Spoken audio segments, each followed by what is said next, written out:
Bom dia.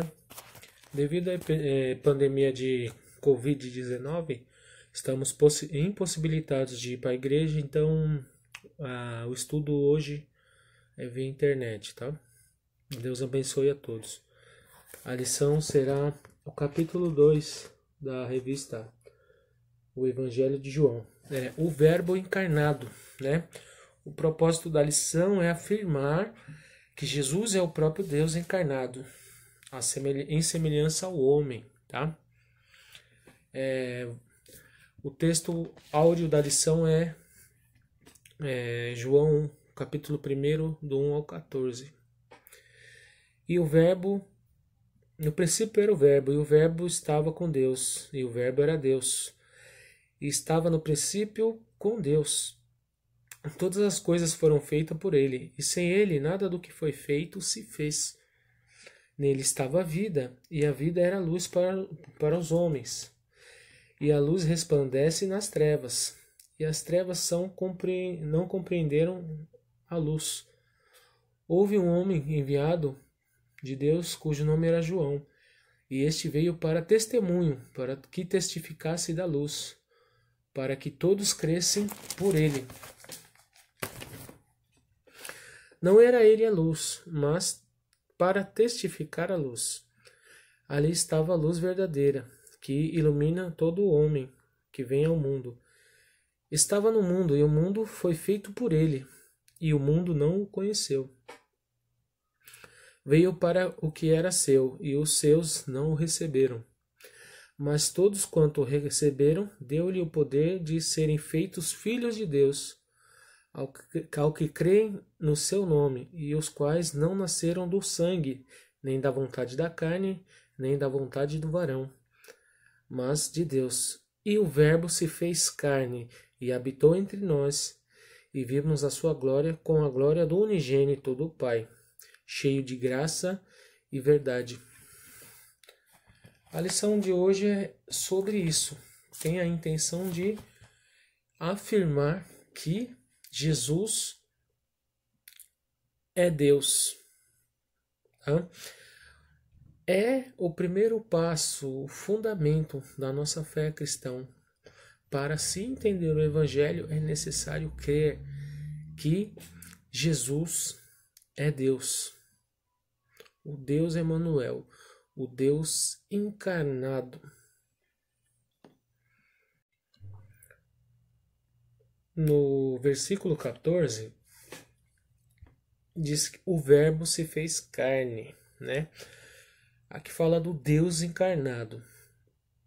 O versículo 2 e 3 diz que Jesus fez todas as coisas, portanto ele é o Deus criador, né? Antes da criação, o Verbo estava com Deus e o Verbo era Deus. A lição mostra o quê? Que Jesus já existia antes da fundação do mundo, né? Jesus é o Filho de Deus, Jesus é a vida, Jesus é a luz. É quase um sinônimo, Jesus é a luz e a vida, né? Porque a vida é a vida que vai além da vida carnal, né? Então, Jesus, ele é a vida. E é o Filho de Deus, né? O Jesus, o Espírito Santo em Deus são a Trindade. E eles são o três em um só.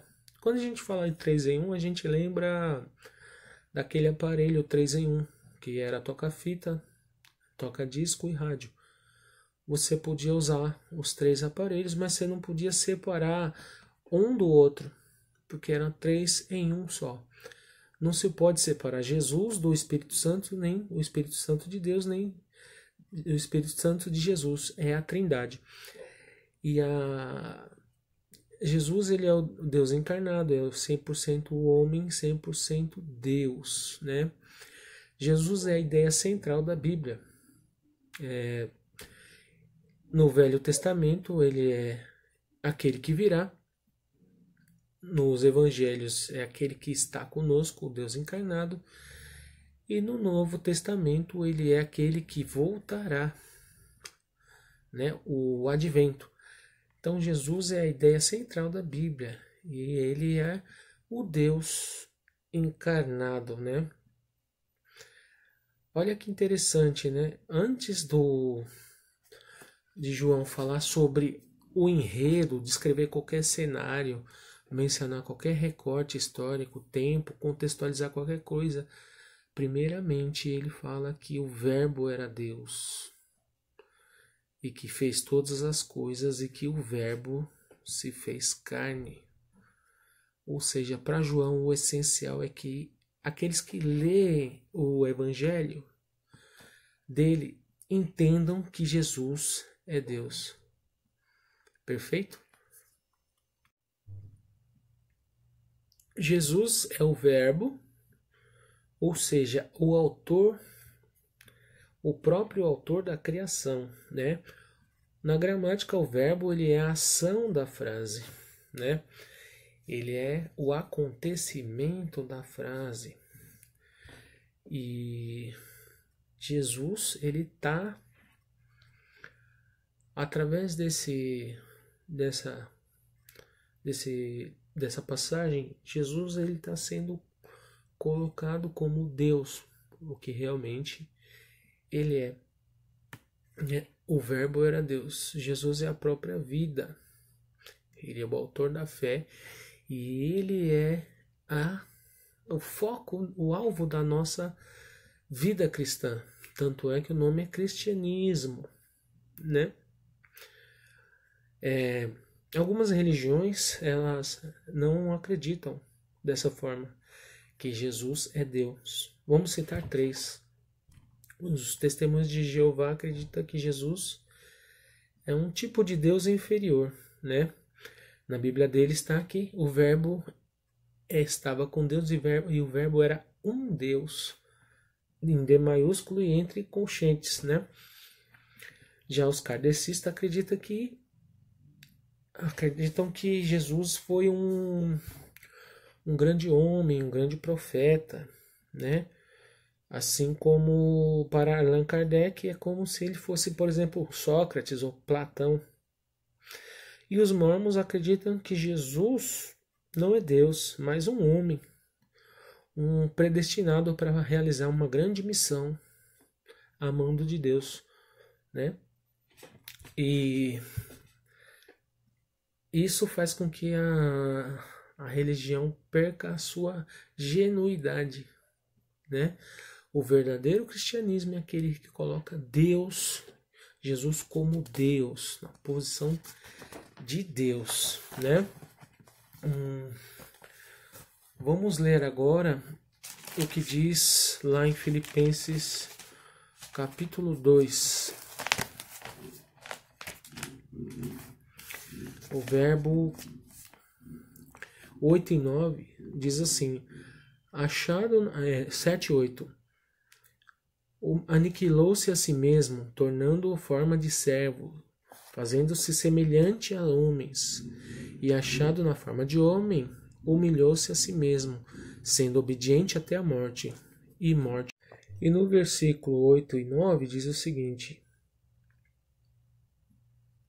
no 9 e 10, pelo que também Deus o exaltou soberanamente e lhe deu o nome que é sobre todo o nome, para que ao nome de Jesus se dobre todo o joelho dos que estão nos céus, na terra e debaixo da terra, e toda a língua confesse que Jesus Cristo é o Senhor, para a glória de Deus Pai. Jesus Cristo é Deus. E a Bíblia vem reafirmando isso várias e várias vezes, né? Para que a gente possa praticar e entender a fé cristã da maneira correta, né? Jesus ele fez muitas maravilhas, mas Jesus é Deus, isso que é o mais importante. Outros farão milagres, mas o Senhor é Deus, né? Ele é a manifestação da graça de Deus. Lá no versículo 15 a 18 do capítulo 1, do 29 ao 28, ele é mais que profeta, né? João Batista diz que ele não é digno nem de amarrar as sandálias, né? Ele é o Cordeiro de Deus que tira o pecado do mundo, né? A gente sabe a referência de Cordeiro que tira o pecado lá em Gênesis 22 com Abraão e Moisés, né? O hábito de usar um bode expiatório, um cordeiro, para que houvesse a remissão dos pecados, né? Jesus é o Filho de Deus, pois ele tem a mesma essência de Deus. Jesus dizia: quem vem a mim, vem ao Pai, né? Eu sou o caminho, a verdade e a vida. Ninguém vem ao Pai a não ser por mim, né? Não é ninguém vem. Então Jesus, ele é filho de Deus, mas ele é Deus, né? Ele é o Messias prometido, né? A gente vai falar agora a respeito um pouquinho sobre a questão dele ser o Messias. Por que não reconheceram Jesus como Messias? Os judeus não o reconheceram. Os seus não o reconheceram. Porque eles estavam sendo oprimidos pelo Império Romano e eles esperavam um revolucionário. E aí chega o pacificador, Jesus, que diz que veio para o circunciso e para o incircunciso, para o judeu e para o gentio. E aí o pessoal esperava um cara que viesse para livrar o povo da mão dos romanos. E na verdade chegou Jesus que transcende, o Jesus que vence a morte, o Jesus que traz perspectiva para a vida pós-morte, né? Além da carne. E os judeus tinham uma visão muito baseada no plano terrestre. E essa transcendentalidade que eles não entenderam, né? Não vinha uma pessoa para resolver os problemas daqui, mas vinha aquele que livraria o ser humano do pecado, que daria vida eterna, vida em abundância.